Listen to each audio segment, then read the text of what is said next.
Hello there, everybody, and welcome back to CirclingSeattleSports on Converge Media. We're in August, finally, and things are just around the corner. Some different seasons. I mean, hockey's coming around the corner. Seahawks are knocking on the door here. Still people in playoff races. The Storm are in the playoffs officially. Still trying to figure out if they get home court advantage or not. The Sounders are fighting for their playoff. Well, not playoff lives at the moment, but they're trying to get back into things. Yeah. The Reign are up there. The Mariners are still in a wild card spot, so we've got some competitive sports going on while others are, coming around the bend. So with that being said, I know the past few weeks I'm telling you, we're going to get stuff when training camp happens. And man, we definitely did. We got some stuff since training camp has started. What was it, on Tuesday of this past week? I know that they've been trying to fill the hill and in Renton down to VMAC, trying to get people down in attendance. So with that being said, Belle, why don't you kick us off with, I guess, some retirements? Yeah, a couple of retirements. So Chris Carson has officially retired from football. The running back is calling it a career at the age of 27 due to the neck injury that he suffered. So Carson was actually, the Seahawks did right by him. He was released in order to give him millions of dollars in benefits. So good on them to make sure that he's set for a little while. And we move over to some Jamal Adams news. The safety is out indefinitely. He's seeking a second opinion on his surgically repaired finger. And that was the report on the 27th. And then we would later find out that he broke his finger when it got stuck in a helmet. So I don't know. Those were active hands there getting stuck in a helmet. And then on the 31st, it was reported that Adams will be available for Monday. He will not get surgery. He will wear a club in practice and will have a special cast for games. So going to play through it. And then if he happens to need surgery, it will be in the off season. So I know that's, because that trade was obviously a big deal, right? You sent 2 first-rounders over to the Jets. Right. Bradley McDougald, who was a solid safety when he was with the Seahawks. And obviously, you give him a big contract too, a year ago or two. I know that trade has drawn some ire, and I get it. It's like, hey, you want this guy. You pay so much, you want this guy to be on the field. I feel like he's gotten a bad rap considering the injuries, and it's tough. But this was pretty unique because I just saw when it first broke that it was out indefinitely because of the fingers. And I was like, okay, I know that's been a thing for him. It affected him in the Rams game in the playoffs a few years ago. He couldn't catch the ball properly. You just want him to be healthy at the end of the day. I get that there's nothing necessarily you're playing for this year. You're not necessarily gunning for a division title. You're kind of retooling, and I know that Schneider and Carroll have said we're going to be a competitive football team. But I'm just hoping that with him playing through it, that special cast he's going to have, which is a special cast, which intrigues me. I'm interested to see what that really means, unless it just looks like a giant club on his hand. I'm just hoping it doesn't worsen it, by letting it linger. Yeah, halfway through the year, he's like, man, this really hurts. So I don't know. We'll see about that. But to go back to the Carson stuff, at least, Chris was a guy who, I believe, was drafted in the 7th round out of Oklahoma State.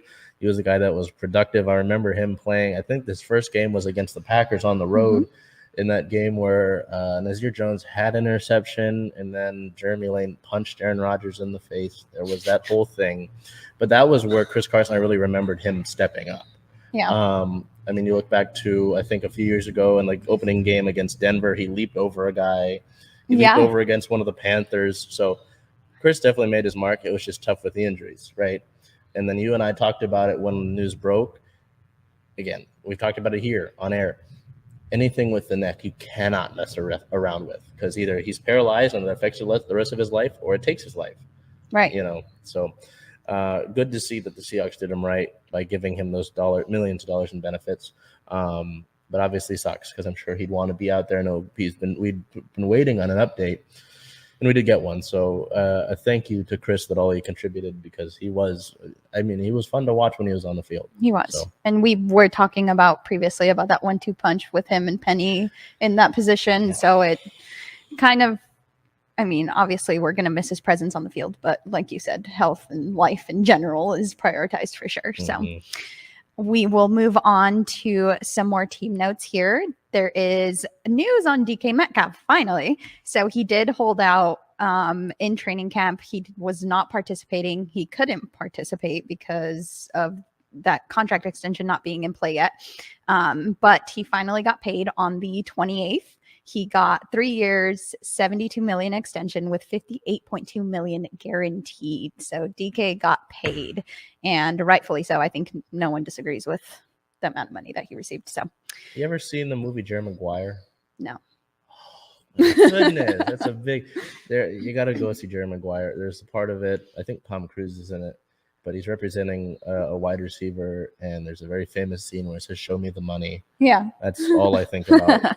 So DK got paid. I think you put it well. It should have happened. It made sense, and they talked about it in the presser they had right after that was announced. That, I mean, this is a guy that you want on this football team. Yeah. And obviously, I think they were talking about the team like reverberated through the organization that this, they said it made a statement. And it was funny. DK said that as much as I bluffed John Schneider, I wasn't going anywhere. So, I mean, that's good to see. And obviously, we've been on the social media, we've been running clips of DK since the extension. One of them's the one where Kevin Garnett asked him about his quarterback, who he want as a quarterback. And he says, Drew Lock's my guy. Yeah. So just doubling down, even on Geno Smith, he's doubled down on him.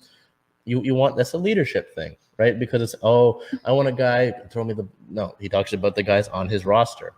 To me, that's a leadership thing right there. And he talked about it in the presser, talked about leadership, right? And setting an example, because he's not that young guy under Russ's wing anymore. Yeah. So I don't know. It's cool to see, and it just makes sense all around to give the man his money. So. Yeah. I think there were several Seahawks fans. I'm really bad with movies, just so you know. That's fair. On the 27th, KJ Wright signed a one-day deal with Seattle to finish his career. He would retire a Seahawk. He started 154 of his 159 career games as a Seahawk from 2011 to 2020. He's a 12-year veteran out of Mississippi State University, had a total of 860 tackles, 13.5 sacks, 43 pass deflections, 3 interceptions, and 11 forced fumbles. And of course, was a Super Bowl champion and Pro Bowler. So congrats to him on retirement. That was, I mean, it kind of made the most sense. What also, I paid attention to these press conferences, or I tried to. With KJ, he made it a point. He said, I'm going to take a fall off because I haven't had a fall off since, I think he said, like middle school, which is insane.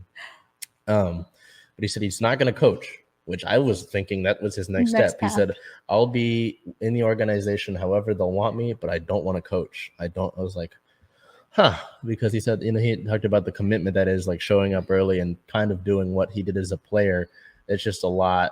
He didn't really want to necessarily be away from his family as much in that regard. So that makes sense. But I think, I think he would have had a great, he may still coach because, you never know. But I think whatever capacity the Seahawks will have him around him will be good. Just like having guys like Cam Chancellor around the building, having Marshawn Lynch around the building, just some of those primetime games where they show Marshawn behind the bench for whatever reason. That gets guys excited to see their old buddy, or a guy like, even if you're like a younger player, when Marshawn came out of retirement, for those few games, I think it was against San Fran and then the Packers on the road, it gets the younger guys excited because they watch, just like me, they watched those clips. They saw Beastquake 1 and 2. So it's just having these guys that are positive. And he talked about some of the former Seahawks from that Super Bowl team that still live in the area, like Richard Sherman, like Jermaine Kearse, like Doug Baldwin. You say what you will about Pete Carroll and all that, but when it sets a culture where you want to stay in this area, even KJ Wright from Mississippi, right? Richard's from California, so it's not that far of a move. But when something like that, I don't know. It's a good look on the organization, at least. So definitely. That also leads into your next thing here, where it seems like there's a little trend here for a few days where guys decided to get their little day and finish out their career. On the 29th, J.R. Sweezy also signed a one-day deal to retire as a Seahawk. He played 117 games and was a 9-year veteran, also a Super Bowl champ. On the 1st, the Seahawks were valued as the 19th highest team in North American sports. They were valued at $4.39 billion. Can you fathom that much money? No. So there's that. And then this was just about, 30 minutes ago, it was announced that Seahawks head coach Pete Carroll has tested positive for COVID-19. So The official statement from the team said that he's experiencing mild symptoms and he's going to be participating in practice virtually. So obviously, the utmost importance is to stay healthy, right? And essentially snuff it out, deal with it, have it done as the quarantine works. But it's and I'm not ragging on it. I'm just pointing out that it's been interesting to see how, during 2020, the Seahawks did such a great job of avoiding no COVID cases. I think they were the only team in the NFL to not have a COVID case. Last year here and there, which I get, it's 2 years trying to go without that thing is tough. Right. But then Pete gets it. So, obviously hoping that, working on that, avoiding that, and making sure that Pete's all right at the end of the day. Yeah, so, it also feels like there's been like an uptake in COVID cases recently. So yeah, that's for other shows on to take care of. We're just the sports people. Well, we'll see. Hopefully, there aren't any more dominoes that fall after Pete Carroll gets diagnosed. So, moving on to some league news here. League news here. On the 26th, Julio Jones would sign with the Buccaneers. So we're giving Tom Brady another threat here. He signs a 1-year deal. See how much gas he has left in the tank. Yeah. Because I think the Titans released him. I don't think I'd underestimate Julio Jones, though. Not with Tom Brady. No. On the 28th, Kyler Murray's study clause was removed. So the Cardinals have taken out the independent study clause from Murray's new deal. That was, I think, a 4-hour-a-week study clause. Yeah. So that's since been removed. On the 31st, it was reported that the Watson ruling was set for Monday and that NFL disciplinary officer Sue L. Robinson would issue a decision on Browns QB's hearing today. Since then, we've actually received the ruling. So Deshaun Watson will serve a 6-game suspension for violating the NFL's personal conduct policy. And the only thing I'm going to do here, is it's kind of stating my opinion on it, but I will compare it to other suspensions that we've heard of. So DeAndre Hopkins has gotten the 6-game suspension for the PD enhancers. So, and then Calvin Ridley is suspended for the whole season for gambling. So I don't know. Doesn't seem like the punishment fits here. Doesn't quite add up. Yeah. So I know that I think we've talked about it before, right? And it's just because it's league news, we have to look at it, unfortunately, right? I would just prefer this guy doesn't play at all.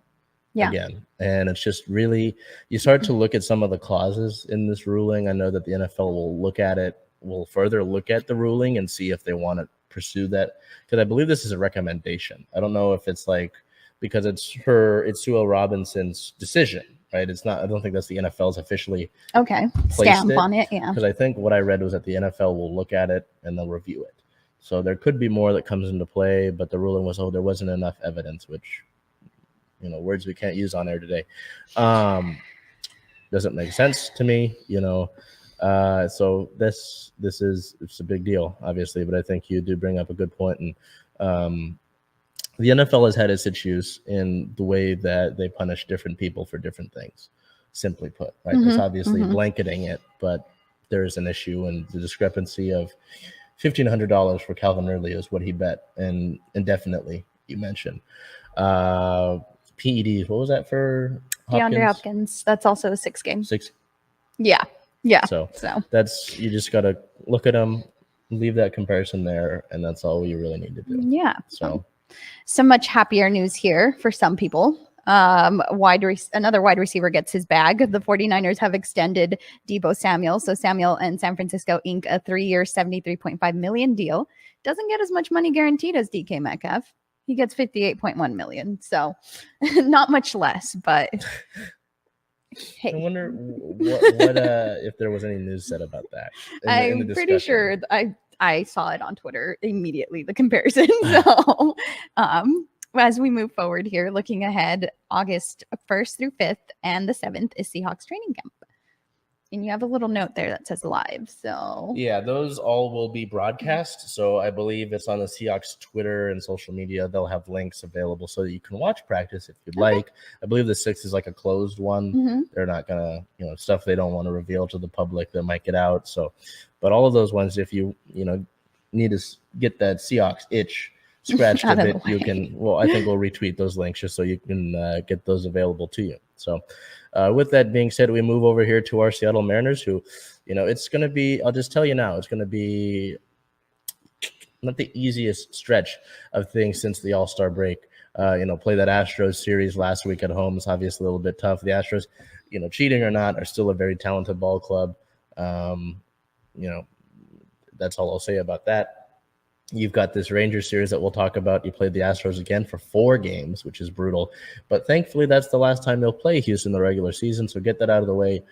At the end of the day, it's not because, this, and that about Houston. They're a talented ball club in your own division. Get it out of the way. Be done with it. And then, starting today, you go up to New York to play the Yankees, who have, I believe, the best record in all of baseball. Or one of them. The Dodgers might have caught up. So it's not an easy stretch for you. But with that being said, the rest of the way, you play the statistical easiest ranked schedule in all of baseball. And the most of your competition that you're facing in the wild card are all in the top 10. So on paper, right, you should have a good shot. Yeah. But at the end of the day, I can tell you something's going to be easy, and then you still have to deal with it yourself. You have to take care of business. So let's get down to brass tacks. In that Rangers series, you see the nice broom there. I always love putting the broom graphic up when it's against us. July 25th versus the Rangers at home is a 4-3 win to start that series off. Play of the game, first baseman Ty France going 3 hits, 2 runs, 1 RBI. Ty, a 3-hit game is pretty impressive. On the 26th versus the Rangers to take the series, a 5-4 win. Play of the game, catcher Cal Raleigh. Raleigh 2 hits, 2 runs, and 2 RBIs. A lot of 2s going on. So Raleigh has a big game, helps the Mariners. I believe this was actually a comeback. I believe the Rangers scored in the top of the 9th to make it 4-3. And Raleigh on this bizarre slide, yes, that's right, was able on this slide. I think he was pretty clearly safe.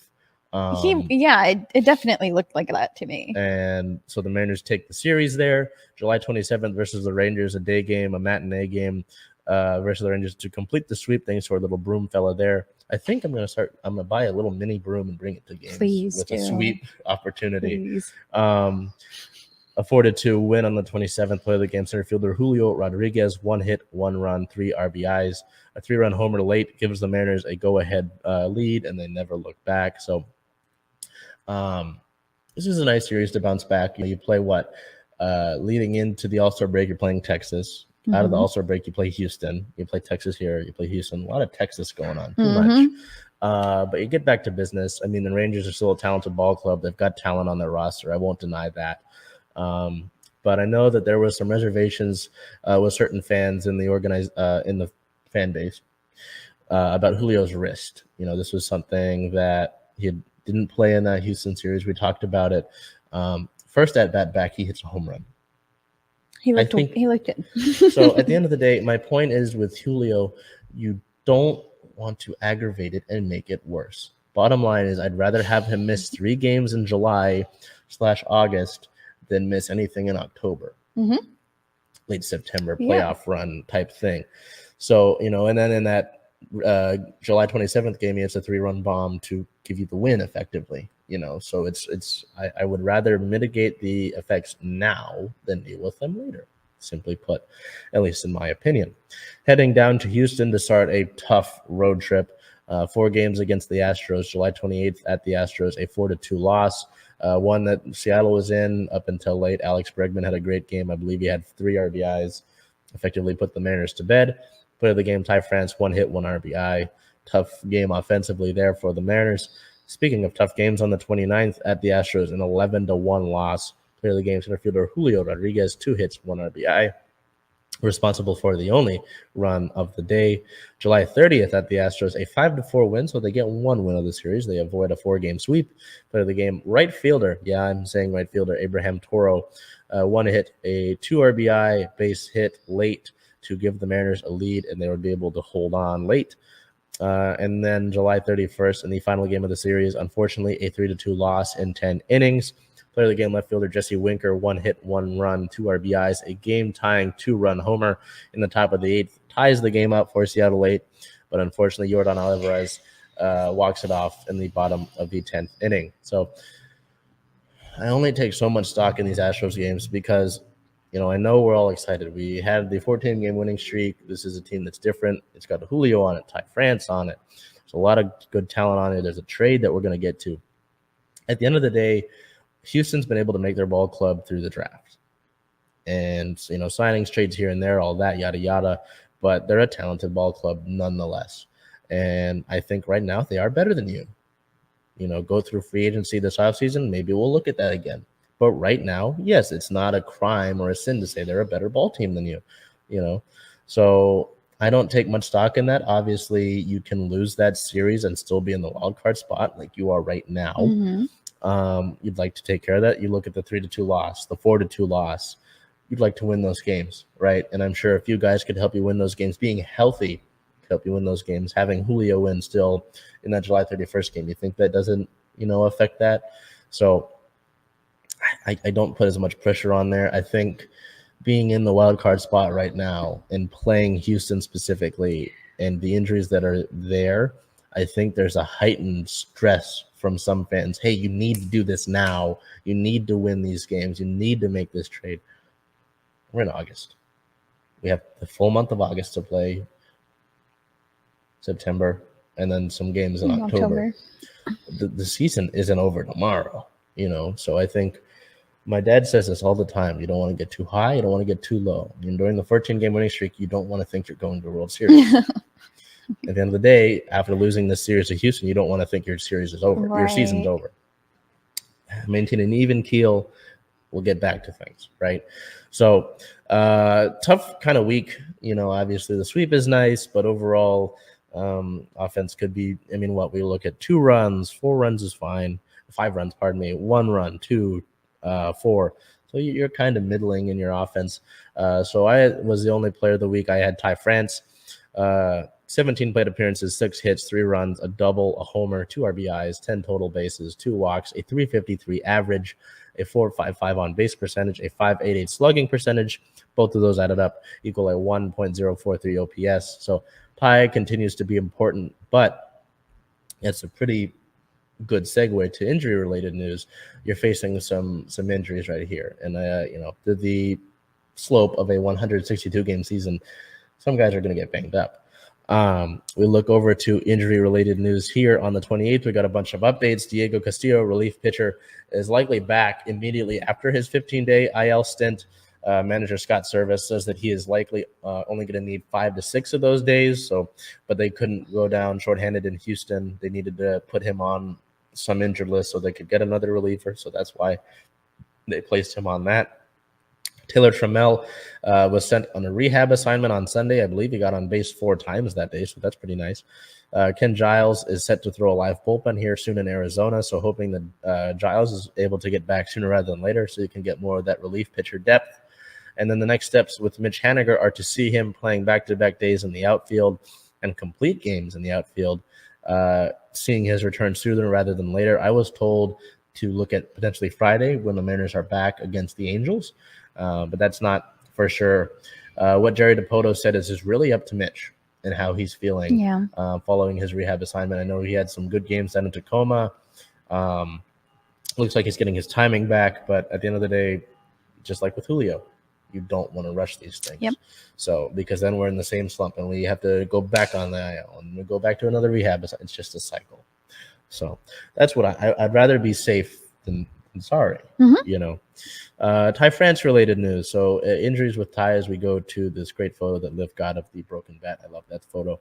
On the 27th, France did not play against the Rangers after tweaking his left wrist on a swing the day before. Didn't feel comfortable swinging the bat. Was able to play though. Following that, July 31st, France was out of the lineup versus the Astros while he received an MRI for his injured wrist.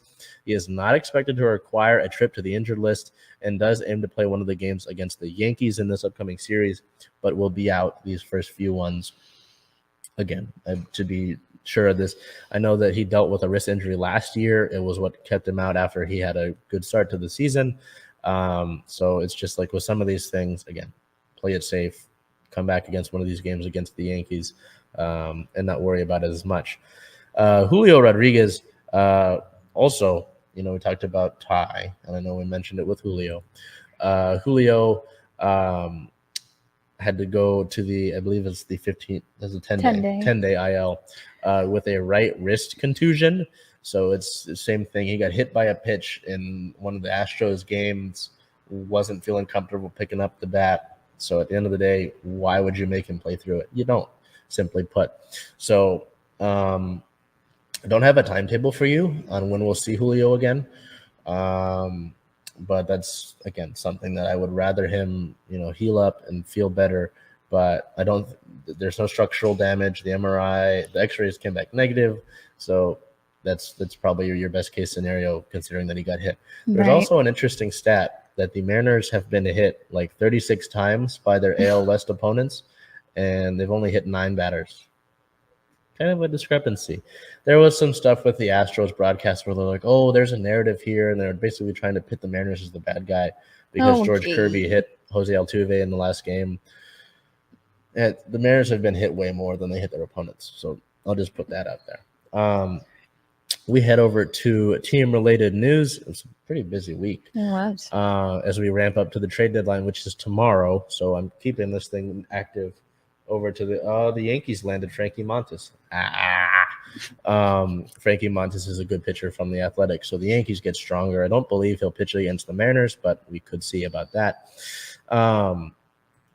Team-related news. On the 26th, George Kirby was recalled from AAA Tacoma. As a corresponding move, right-handed pitcher Matt Brash was optioned to AAA Tacoma. On the 28th, Matt Brash was recalled from AAA Tacoma as right-handed pitcher Diego Castillo was placed on the 15-day IL with right shoulder inflammation. That move was retroactive to July 26th. So, again, as we mentioned, should be back sooner, as soon as that ends.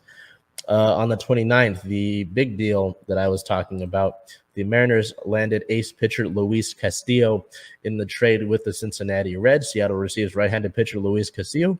He's a 29-year-old right-hander who is a 2-time All-Star, both in 2019 and this year. He's a low 3/4 pitcher, but features one of the best changeups in all of the major leagues to go along with a high 90s fastball and a nice slider. According to StatCast, he uses his 4-seam fastball and slider against lefties while using 2-seamers and changeups against righties. Great strikeout pitches. He's under club control through 2024, so it's not like he's a rental necessarily, but in my opinion, I'd like to get him locked down sooner rather than later. But this is a big move since he receives infielder Noel V. Marte, who is the number 17 prospect in all of baseball.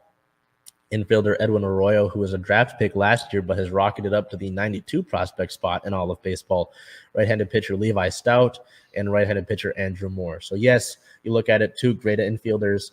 But at the end of the day, these guys wouldn't have seen major league play until maybe 2024, if we're being optimistic about it, or depending on how things go. You get the best pitcher on the market. Montes, who I just mentioned, was the second best pitcher. Anything else going on? Can't tell. You get the best pitcher for a couple of guys who, again, you're gonna, at the end of the day, you're gonna need to give up good prospects for a guy like Castillo. So I wasn't mad at it. I just know that some people, it's just interesting with Mariners Twitter, because sometimes it's like, you never make any big time trades. And then it's now that one of those trades has been made, it's like, why would you do that? Why would you trade the farm? It's like, you never satisfied. No. So I'm happy with the Castillo trade because you make one of the best rotations in baseball, probably the best rotation in baseball. You've got Castillo, Robbie Ray, Logan Gilbert, Marco Gonzalez, and Chris Flexen. I don't include George Kirby in that rotation simply because Kirby has been one of those guys he's playing more innings than he ever has in his professional career. So I imagine you shut him down. Maybe you see him at some point next year, depending on free agents deals with how you look at Flexen or so-and-so.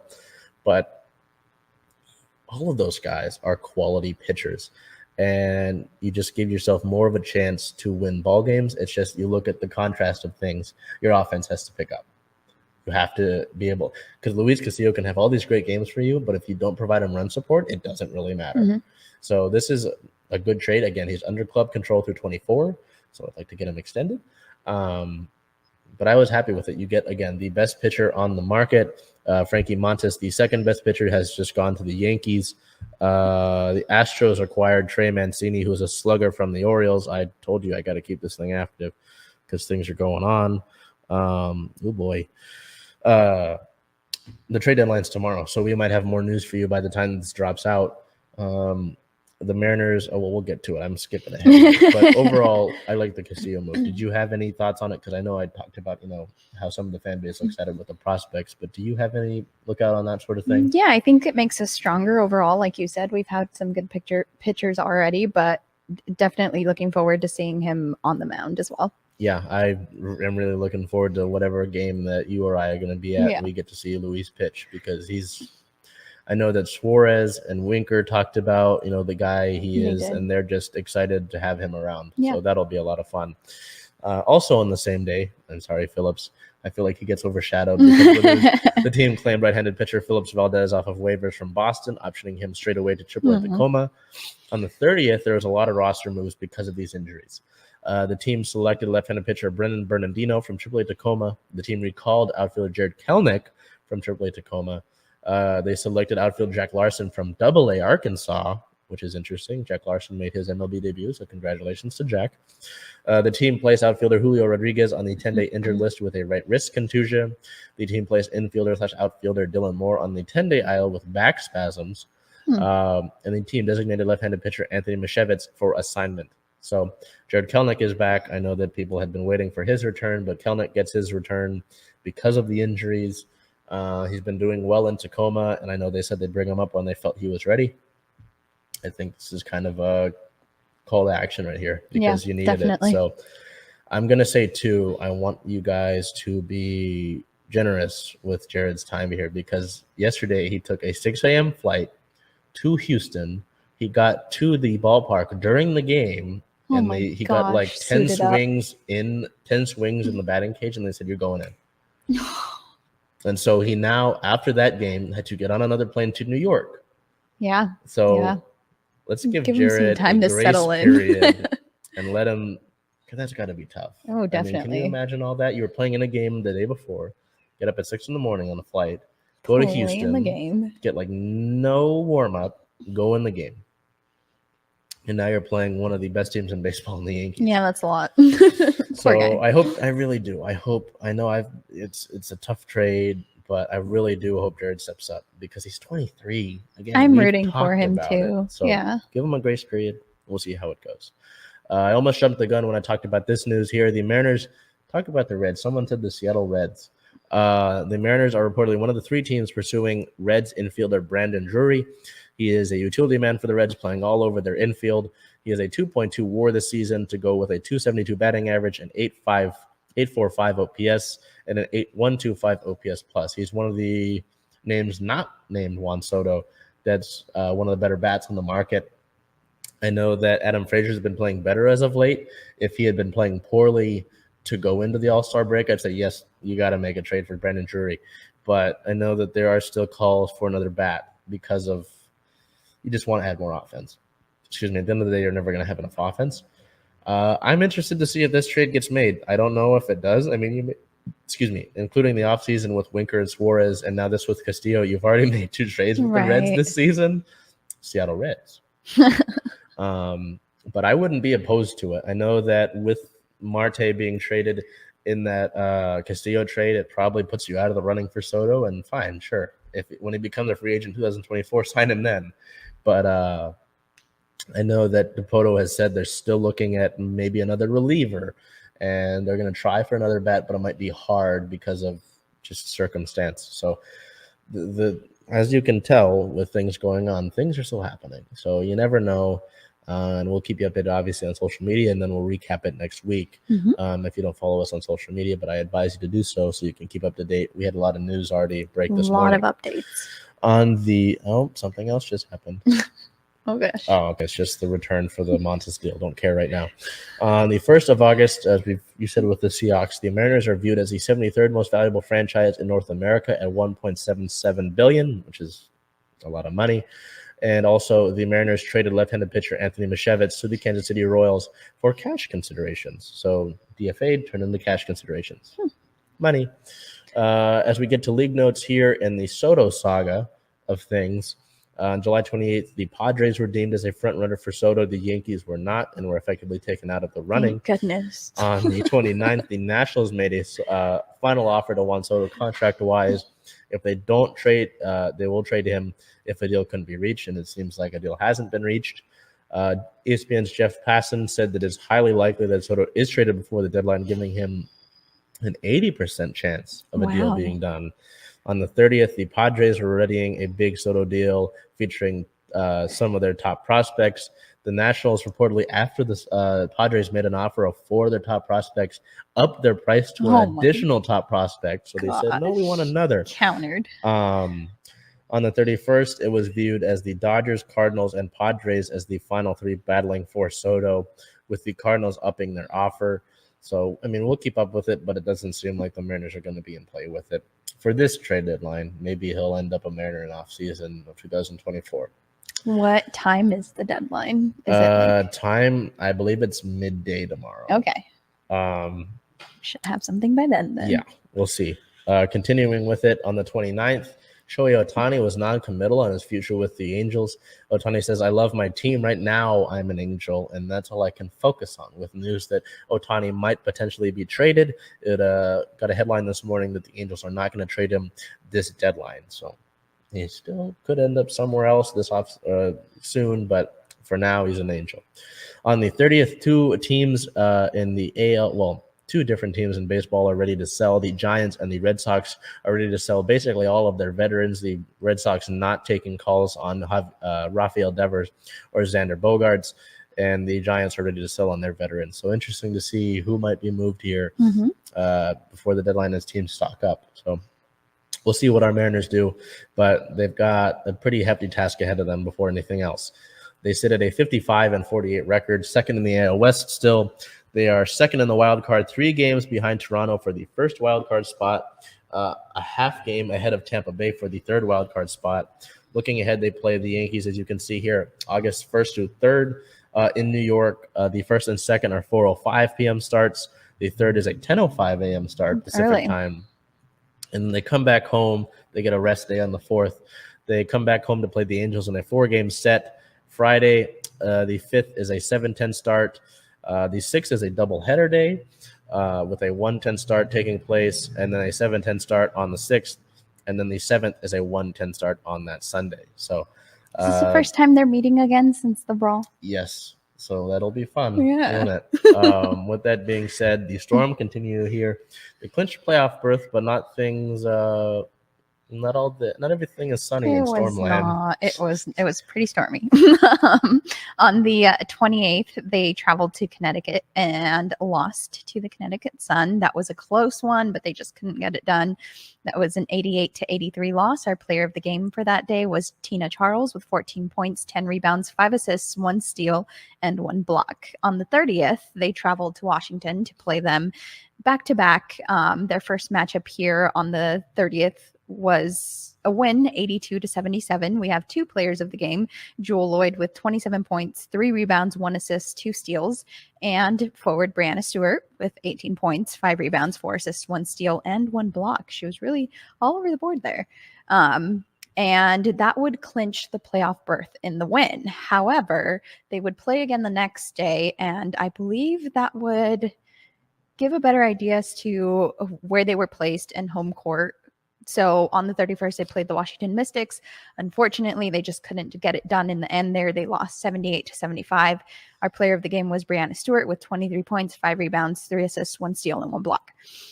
That one was, I'm not sure how to word it, but frustrating, to say the least. They went on a 16-0 run at one point and had the lead, and then the Mystics fought back. They had a chance to tie it at the 3. I believe Sue Bird shot it. Made the first attempt, or was it Brianna? I think it was Stewie. It was Stewie. It was contested. It just didn't seem like a good play. Yeah. Gabby Williams got the rebound after, and she just took a 2, so it wouldn't have mattered. Was it a 2? I think she hadn't reached the 3 yet. Okay, but there was enough time. I mean, unfortunately, she was in a hurry, wanted to get the shot off, but there was enough time that she could have swung it to the middle again for another 3-point attempt. But it didn't work out that way. The Mystics took that one, and I think what are we still fighting for here in terms of playoffs? I mean, you're what? I think you're 3.5 games behind the Aces for the first seed. you would like to guarantee home court throughout the playoffs, right? But I know that as a second, you'd obviously host still. Yeah. But you'd want to keep the West to go through Seattle. I don't know about you, but there's a couple things I noticed with this Storm team, and one's more I'm more nervous about than the other. Okay. The rebounding battle is still something that they continue to struggle in. And I know that's not the end-all, be-all, but you'd like to get second chances. You'd like to avoid the opponent getting second chances. You'd like to be able to get your own rebound, but also it just seems like I think I counted like now maybe four of your last four losses have come with like a second half collapse, and I think if we look at the rest of those 12 now, I'm sure a good amount of them you're not just getting flat out blown out. You just in the third quarter you give up a big third quarter like against the Dream on the road. You look at that Connecticut Sun game, it's only 5 points. This game 3 points. You've got a ton of you got Sue Bird, Brianna Stewart, Jewel Lloyd, Tina Charles, John January, John Tell Lavender. You've got a ton of veterans and you're not able to close out. Now, Tina was in foul trouble against the Mystics that second game, but Ezzy did come in, and she was part of that 16-0 run and did really well. So, yeah, I understand your concerns, and the rebounds have been a concern for a while now. Yeah, this is something that, you and I have heard Coach Quinn talk about since basically the beginning of the year. And you begin to wonder, is this a mentality thing? Are people just not buying in? Is it not a priority? I don't know. I just wonder about it because there were times where it felt like, I think we talked about it, you're going on a run, and then I think when I look at the schedule here, you've kind of been bump and go, right? Because you hit a streak of winning. You open up the season bad, 1-4. You win 4 in a row. You lose 2 in a row. You win 4 in a row. You lose 1, win 2, 1, 2, 1, 4, 2, 1, 2, 1, 2. Now you're back and forth. It's like, I don't like this. It's not much continuity going into the playoffs. And now you get to come home and play 2 games against, 2 talented teams, right? 2 differently talented teams, because Vegas is one of the best teams in the league. But then you go on the road again to play. I mean, you play the same teams except for Chicago once. You play Minnesota once at home, and then on the road on the 12th of August. You play the Aces at home on the 7th in Super's final regular season home game. And then you play the Aces again to end out the season on the 14th on the road. And then you play the Sky on the 9th, which is probably the best team in all of basketball. So it's not a forgiving road to get to the playoffs. And depending on how you handle things, I don't think you could take too deep of a fall. But you could really – what do we talk about with teams coming into the playoffs? If you're hot, you're the most interesting to play. Obviously, what did I think Sue or someone talked about it on the team about how Chicago came into – they didn't have the 1 seed, but they came in hot, and they won it all. Coach Quinn has mentioned it a couple times, getting hot at the right time. That's my concern, is that just like with this next section with the Sounders, like last year, they hosted. I think they were the 3, but they came in sputtering. I don't want to come into the playoffs sputtering in Suber's final year and it just be a big mach. Especially if you haven't done the best on the road for the season, then you definitely don't want to be on the road for most of the playoffs. So we'll continue to look into their games here. But I mean, like you said, the rebound thing, and Coach Quinn has acknowledged it. And she has said that the way to rectify the issue is to have not just the centers get involved with the rebounds, but everybody get involved in rebounding. I'm sure Tina and Ezzy have done their part. And Stewie has chipped in, but you've got to see, it's got to be a team thing. Exactly. Yeah. So as we move on here to injury news, of course, we reported that Mercedes Russell is out for the rest of the season. So she continues to be on those reports. Luckily, nobody else. Yeah, luckily, they're clean as far as anyone else goes. We move on to some team notes here. On the 28th, Sue Bird joins investment group for NWSL club Gotham FC. Gotham is valued at $40 million. And that's the most ever for an NWSL team, which is great. So that was cool to me. I know it's like, oh, but she's in Seattle. I mean, she's from New York. So that made sense to me, but that was cool to see Sue investing. I think the funniest comment that the one that I liked the most was, I think she knows a little something about soccer because she has like an advisor at home. So moving on here, we do have somewhat of an update on the Brittany Griner situation. So the trial proceeding findings were that she wasn't provided key information on her rights granted under Russian law. She denied accusations of drug smuggling, said she did not intend to bring cannabis oil into Russia, and she was urged to sign paperwork that she did not fully understand in a secluded room. Ongoing here, the U.S. and the Biden administration now are in conversation with Russia for a prisoner swap. So the U.S. would receive Griner and Paul Whelan. Russian government officials are countering here. They want to include a former colonel from country's domestic spy agency. And that would have to involve Germany. And it sounds it sounds like Germany's not really... they're making it a little tough here, but we just want to see Brittany Griner free. It's been too long. So she was also recently on a cover of Time magazine, I believe. So we just continue to urge the Biden administration to do what they can. And we move on to some more news here, not completely related to the WNBA, but related to the NBA. And we just wanted to honor legendary NBA player and coach Bill Russell, who passed away yesterday at age 88. Russell coached our Seattle Sonics for a period of time, was an all-time historic winner, and had a huge impact off the court. He was an 11-time NBA champion, 5-time MVP, a member of the 2050-75 NBA greatest teams, a gold medalist, won 2 NBA titles as the first Black head coach in North American pro sports, and was always part of the movements of racial justice movements. He was a huge advocate. I think he won the Presidential Medal of Freedom. He did. Due to his activism. He was active at Storm games. He was at several Storm games. Like the Storm shared a great photo of him in the locker room. There's one of him at practice when Lauren Jackson was there. So Bill Russell, just a legendary person, alone his playing career, his coaching career. And it's credible to know that he was on Mercer Island. He was right in your backyard. Yeah. Not necessarily Storm related, but as you can see, we put the little Sonics logo in the corner because he was a Sonics head coach. So sucks to see, but I know that the statement that the family put out was that he went peacefully. So that's all you can hope for. Yes. So, of course, our condolences to anyone and everyone who is affected by his loss. And as we move back to our Storm here, they sit at a 19-12 record. They are second in the Western Conference, 3.5 games behind the Las Vegas Aces for first. And unrelated to Seattle, in case you wondered, the Aces beat the Chicago Sky for the Commissioner's Cup. So 2 really good teams you have to face. Ending your season. So moving on here, as we look ahead on the 3rd, they face the Minnesota Lynx here at home at 7 p.m. And then on the 7th against the Las Vegas Aces, also at Climate Pledge, and that's at 12 p.m.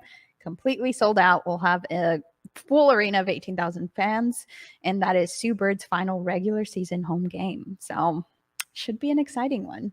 Yeah, so if you're looking for tickets to that Lynx game, I would get on that now because I know that from what I've seen, that game is close to selling out as well. So we'll see about that. But with that being said, we look over to our Seattle Sounders here, who also return home. But before they do that, they're on the road against LAFC, and I think we talked about it last week. LA is one of the best clubs, probably the best club in MLS. Seattle went on the road, though. They got the first goal against LAFC. They were able to force an own goal, but there was a stretch of time right before halftime where LA took advantage of some Seattle miscues, and those 2 goals, Seattle wasn't able to respond. I mean, they held LA to no goals in the second half, but that period of time, really, you look back and say this is really where they won it. So Seattle falls 2-1 to LA. Player of the game midfielder Nico Ladero. Nico has a 7.7 match rating, a 75% passing percentage, 5 chances created, but only 1 total shot. So, I mean, this is a tough game. You don't have a Raul Ruidiaz. Kellen Rose on red card suspension. You're playing the best club in the league, and you are still trying to find yourself again.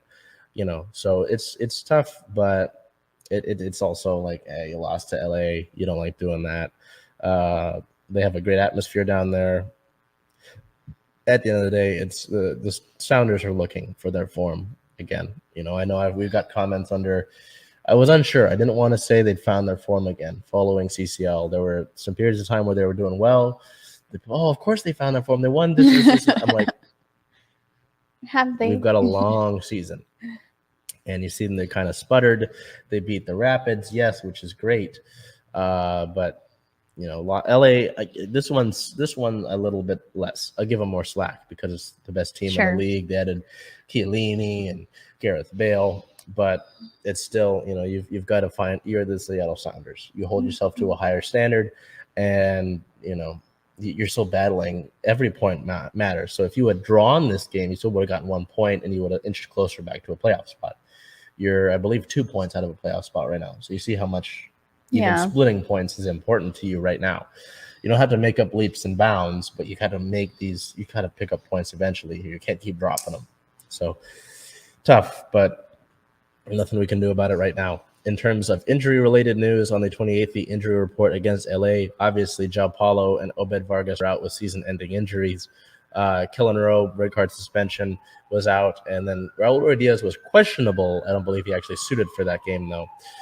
With that being said, we learned today that Raul will feature Tuesday.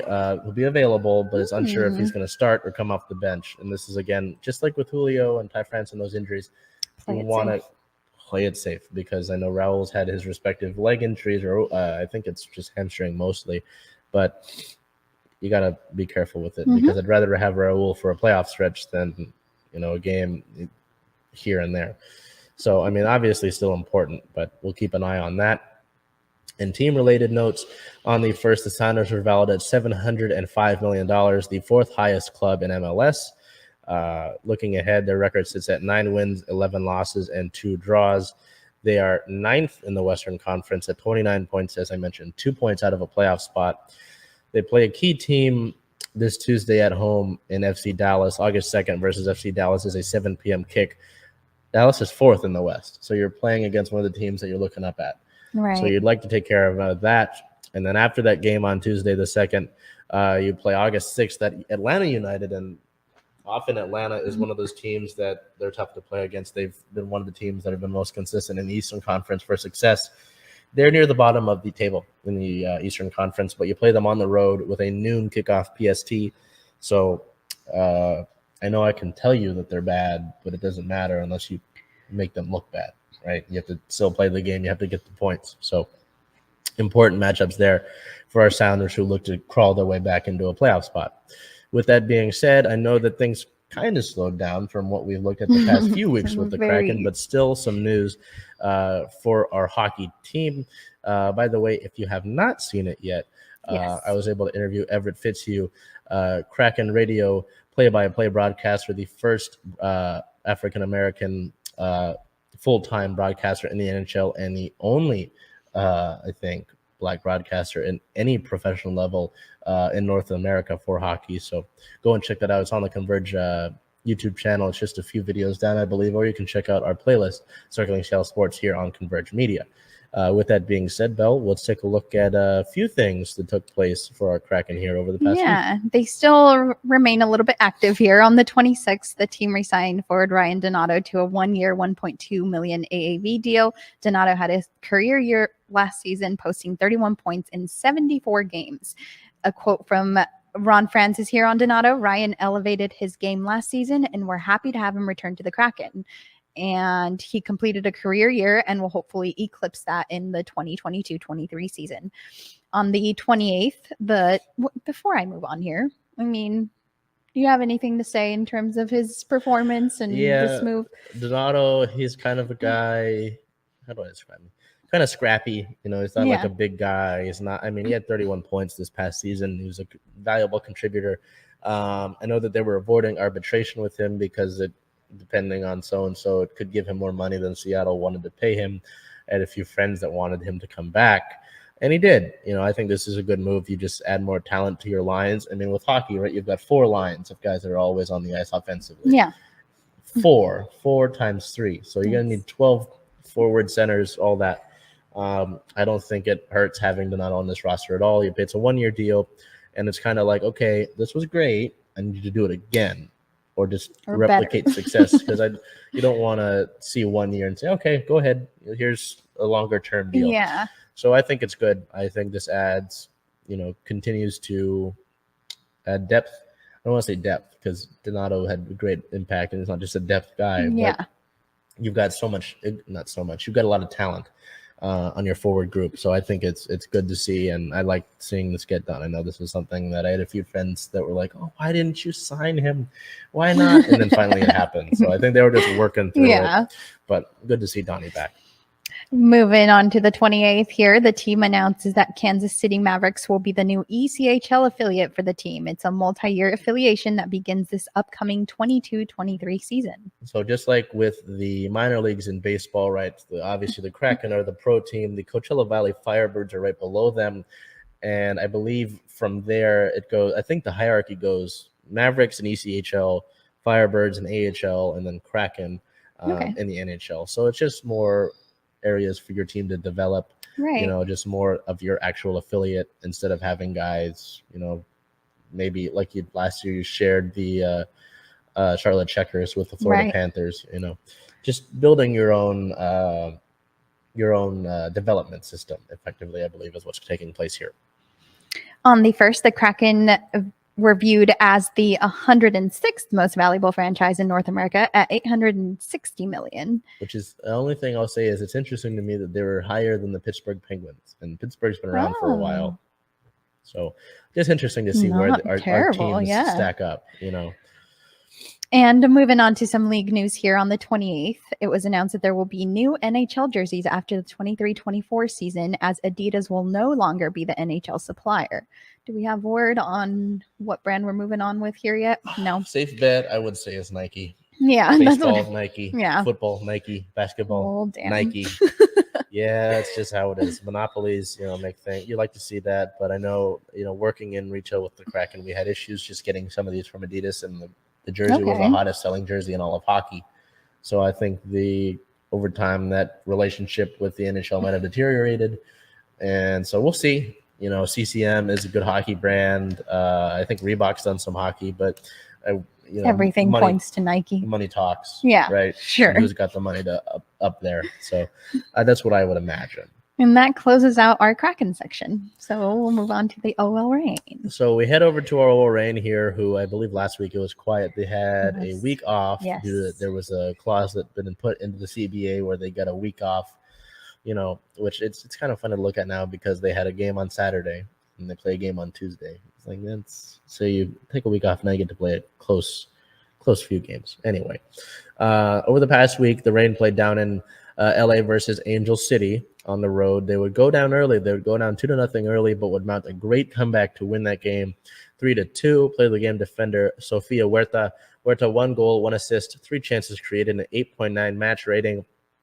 Huerta had a great left-footed shot to equalize the game late and would assist on the game-winning goal by Tobin Heath to give the Reign the win. So I think the last 2 times that an NWSL team has come back from 2-0, it's been the Reign. Just Fishlock started both of those comebacks with a goal. So that's pretty cool. Notable things from that match, though. Tobin Heath notched her first NWSL goal since September of 2019, and head coach Laura Harvey notched her record-tying 81st regular season win in history. It is the first road win of the season for the Reign. So this was a game that had a lot in it. I mean, you played down in LA. I will say this: LA has a great atmosphere for their games. I mean, for an expansion club, and it's great to see the atmosphere that they have set already in year one. And it just, you hope that more people see that and they want to go out to these games. So that was, even rooting for the team that was on the road in that game, it was good to see that, for the betterment of the women's game in general. But yeah, as I mentioned, this was a comeback. This was big. You were down 2-0. Against Angel City. I mean, you got that West Coast kind of thing going on. You don't want to lose to LA. And they came back. This was a big 3 points. You hadn't really gotten those 3 points on the road yet. It's pretty big. It was pretty enjoyable to watch as well. Less enjoyable that we get to the injury report here. That match report against Angel City, out were Bethany Balser with an injury. Illness. An illness. She will not be available for the Louisville match tomorrow on Tuesday. And Megan Rapinoe serving her red card suspension for the last time that the Reign played. So Megan should be back for the next match. Bethany didn't really get word even from the press conference this morning about it, so hoping that she's better sooner rather than later. In team-related news, on the 28th, Lauren Barnes was selected as the Reigns finalist for the inaugural Ally Award. Ally sponsoring an award which recognizes the athlete that embodied the idea of the words teammate most, supporting and motivating rookies and veterans alike. Each finalist was nominated by their teammates, too. So, just if you follow the Reign and you know who Lauren Barnes is and just who she's been to the Reign as a club, it makes the most sense. Barnes is a great interview, great person to speak with, and just all around a solid human being. So this makes absolute sense to me. On the 29th, the club extended Ryan Brown and loaned both Brown and Alyssa Melanson to the same club. Ryan Brown signed a long-term contract deal through 2023 following her successful period as a national team replacement player. Subsequent to her extension, Brown was loaned to FC Nordsjælland. That's the Danish Women's League. I apologize if I botched that, to further her opportunity to develop. So it's basically saying, hey, we don't necessarily have the opportunity right now for you on the club. We want you to go to this club and go and develop more. Yeah. And we'll come on back. Makes sense. Alyssa Melanson was also loaned to the same club. On the 1st, earlier today, the Reign and the Sounders both announced that there will be another single-ticket doubleheader during the 2023 season. I know that there have been and there will be several opportunities this year where the Reign and the Sounders will play on the same day, but they're not the single-ticket doubleheader that happened last year against Portland. So the date and the time for this doubleheader the 2023 season are to be determined still. A quote from the Reign media email: the doubleheader, which provides soccer fans in the Puget Sound the unique opportunity to see both their women and men's top flight professional teams play at the same venue on the same date in back-to-back game day action, is scheduled for next season, with date and opponent yet to be determined, though scheduling will center on marquee matches. So it's exciting to know. I know that since the doubleheader, obviously the Reign now call Lumen Field a permanent home. They're seeing their attendance improve each sheets all the time. So it's just, you're hoping to see that with these things that more people are encouraged to go out to these matches, encouraged to support the women's game. And I just remember being at that doubleheader, and it was a big deal. So excited to see when that is, but obviously that's next season. Also today, the team traded the discovery rights to forward Wang Shuang. The Reign received $30,000 in allocation money and a 4th-round pick in next year's draft, while Racing Louisville received discovery rights to forward Wang Shuang. So more allocation money, more draft picks, always nice. What that means for the time being, I don't know, but that's what the Reign did earlier today. In league-related news, on the 25th, Hope Sola, former Washington Husky, former Reign player, former U.S. Women's National Team player, pled guilty to driving while impaired. She was found passed out behind the wheel back in March with her 2 kids in the car. So she pled guilty. I know that she's in rehab, just hoping for the betterment of that.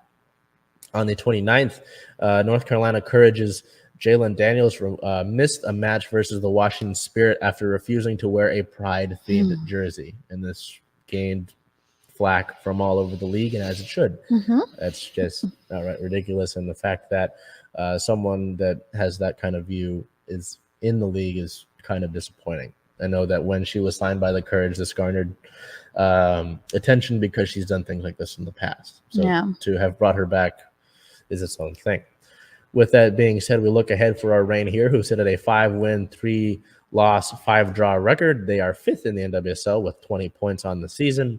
Looking ahead, they play August 2nd tomorrow at Racing Louisville on the road. It's a 5 p.m. kickoff.